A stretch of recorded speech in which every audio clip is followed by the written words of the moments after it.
Assalamualaikum warahmatullahi wabarakatuh. Salam bahagia, salam hormat dan bertemu sekali lagi dengan Cikgu Nasa di channel Nasa 2K Studio. Alhamdulillah kita dapat bersama-sama lagi untuk meneruskan kelangsungan pembelajaran bahasa Melayu tahun 3. Kali ini kita masih lagi menggunakan kedua-dua buku jilid 2, iaitu buku teks pada muka surat 23 dan juga buku aktiviti pada muka surat 24 dan 25. Cikgu harapkan agar anak-anak sudah pun bersedia dengan kedua-dua buku yang cikgu nyatakan tadi. Okey, dah bersedia Kalau sudah bersedia, jom kita mulakan. Pada akhir pembelajaran hari ini, cikgu mengharapkan agar anak-anak dapat melakonkan cerita dengan sebutan yang betul dan intonasi yang sesuai.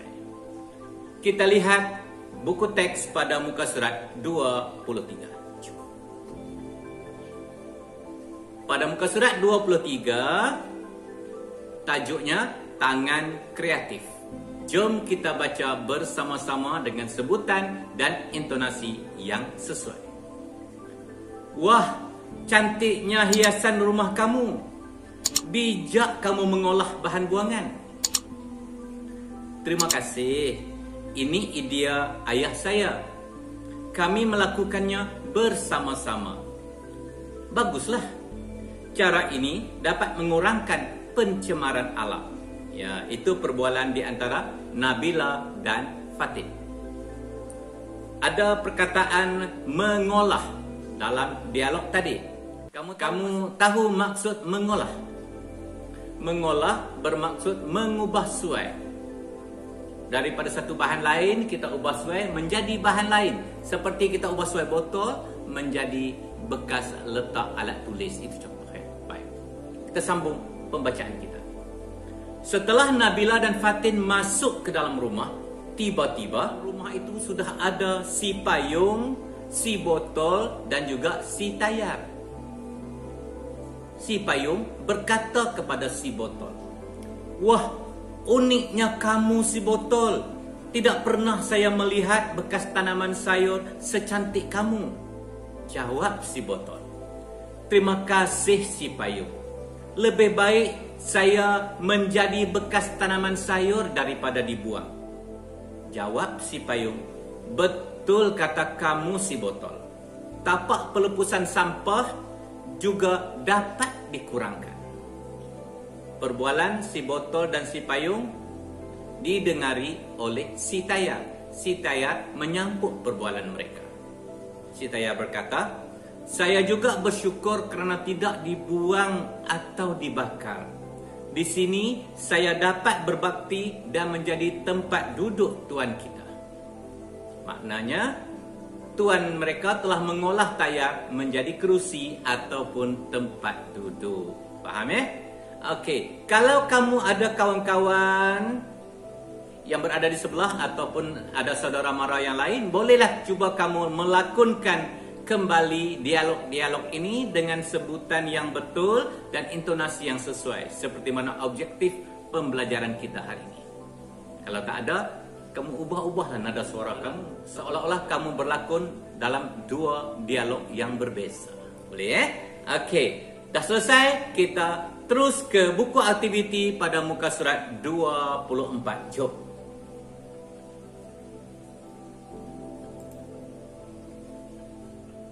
Pada buku aktiviti muka surat 24, aktiviti 2, A.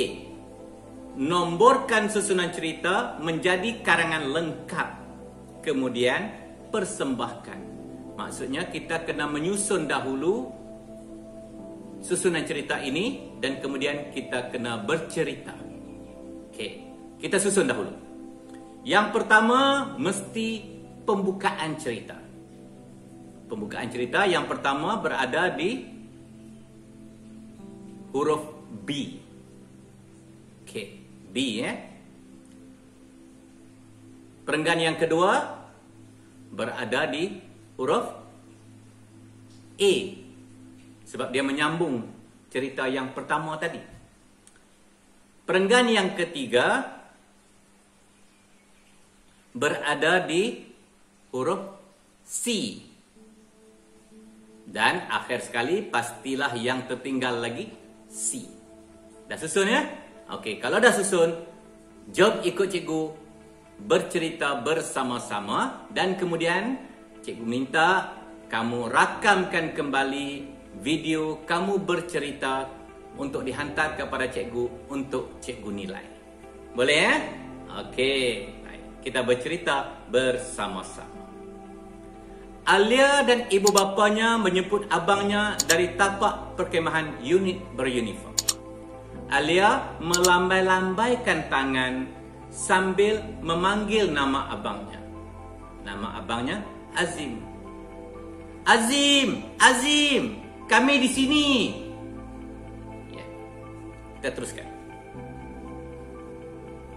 Azim, apakah barang yang kamu bawa itu? Banyaknya bungkusan. Tanya ayahnya. Bungkusan ini ke ayah maksudkan? Tanya Azim. Ya Azim, kata ayah. Isi bungkusan ini ialah sampah. Saya menyimpannya di dalam beg kertas ini dahulu. Apabila tiba di rumah, saya akan membuangnya ke dalam tong sampah. Perenggan yang ketiga. Saya tidak sanggup meninggalkan sampah sarak ini di tapak perkemahan. Semasa aktiviti perkemahan, saya dan rakan-rakan diberikan pendedahan tentang kesan-kesan pencemaran alam. Oleh itu, saya tidak mahu alam sekitar kita tercemar. Kita harus bersama-sama menjaga alam sekitar. Terang Azim kepada keluarganya. Perenggan yang terakhir. Wah, bagusnya anak ayah. Ayah bangga akan sikap prihatin dan tanggungjawab kamu itu. Mari ayah tolong masukkan barang-barang kamu ini ke dalam kereta, kata ayahnya. Terima kasih ayah, balas Azim. Bagus tak sikap Azim itu?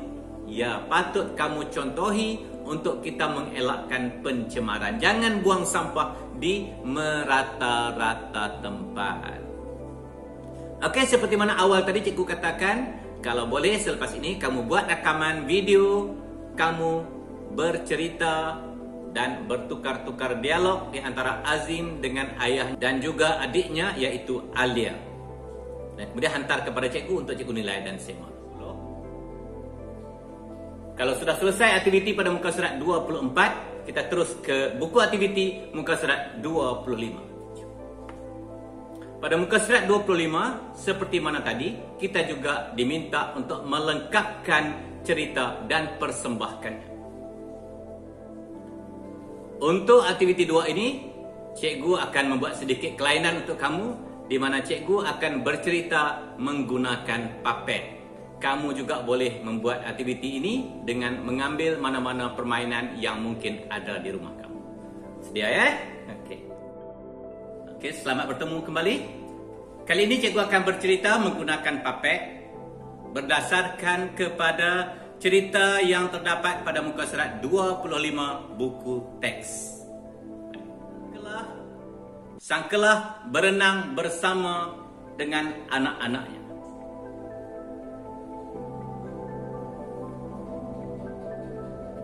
Anak-anak sangkalah seronok berkejar-kejaran sambil mencari makanan. Sangkalah gembira melihat kelakuan anak-anaknya. Amboi seronoknya, sangkalah tegur sang kekura. Oh, sang kekura, terkejut saya. Kami sangat gembira. Sekarang air sungai ini sudah bersih. Saya sekeluarga mudah mencari makanan, kata sangkalah. Saya masih ingat lagi kejadian yang lepas. Kita bersama-sama membersihkan sungai ini selepas banjir. Kita menghulurkan sampah sarak kepada sang monyet di tebing sungai, kata sang kekura. Okey, setelah itu kita diminta menyambung kembali cerita ini ataupun melengkapkan kembali cerita ini berdasarkan kepada kenyataan yang diberi. Kenyataan yang diberi adalah kerjasama mengekalkan kebersihan sungai. Jadi bolehlah kita tulis kenyataan seperti ini. Binatang-binatang di hutan bekerja sama untuk mengekalkan kebersihan sungai. Okey. Yang kedua, kenyataan yang diberikan, alam sekitar akan terjaga. Bolehlah kamu tuliskan seperti ini. Mereka sentiasa memastikan alam sekitar terjaga. Okey. Yang ketiga, hidupan akuatik semakin terpelihara. Kamu tahu apa itu hidupan akuatik? Hidupan akuatik adalah hidupan air. Macam sangkela. Saya hidupan akuatik. Okey. Jadi, kita bolehlah menulis, mereka memastikan hidupan akuatik sentiasa terpelihara. Okey. Seterusnya, pulang ke habitat masing-masing. Apa yang perlu kita buat? Kamu tulislah seperti ini. Setelah sungai menjadi bersih, binatang-binatang itu pun pulang ke habitat masing-masing. Tahu makna habitat? Habitat adalah tempat tinggal kami. Okey, dah selesai pun. Jadi kalau ada masa, cubalah kamu susun cerita ini, kemaskan cerita ini bagi cantik dengan intonasi yang sesuai. Cuba kamu bercerita kepada saudara mara kamu yang berada di rumah. Boleh ya? Okey. Cikgu rasa setakat itu dahulu pembelajaran kita untuk kali ini. Dan sampai kita jumpa lagi untuk tajuk-tajuk yang akan datang. Okey. Assalamualaikum warahmatullahi wabarakatuh. Bye-bye.